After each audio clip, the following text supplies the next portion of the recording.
Salut à tous, c'est le militant, le père fondateur de la RDNA, le porte-parole. Nous venons ici pour nous adresser au jeune petit frère Ibrahim Traoré, qui est en même temps notre président, le président du Faso. Reste concentré et vigilant. N'utilise pas les humains comme bouclier pour pouvoir faire accroître ta popularité. Tu es venu ici faire comprendre aux gens que il y a des Africains qui s'expriment mieux en français et ils se disent intellectuels. Non, on ne s'exprime pas mieux en français parce qu'on veut. On s'exprime en français parce qu'on veut toucher la masse. Car c'est le meilleur moyen de communiquer pour pouvoir atteindre la masse. Toi, depuis que tu es président du Faso, comment tu fais pour atteindre la masse? Comment tu fais pour pouvoir communiquer avec le reste du monde? Tu t'exprimes en français. Parce que c'est la langue qui nous permet de mieux communiquer avec la masse. Donc, n'utilise pas ça pour pouvoir insulter l'intelligence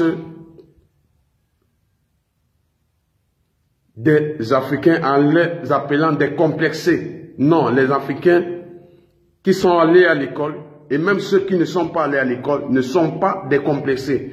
Nous communiquons pas les langues étrangères parce que ça nous permet de toucher la masse. Tu ne peux pas insulter le porc et te nourrir de sa chair.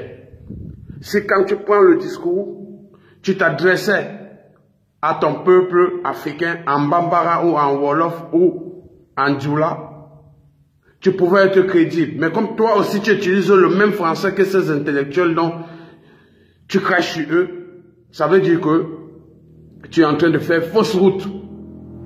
Tu es en train de faire fausse route.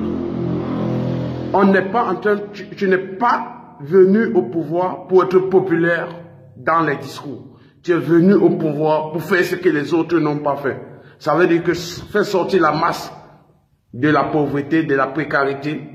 Depuis que tu es au pouvoir, tu n'as pas encore offert ne serait-ce qu'un seul robinet d'eau publique au peuple.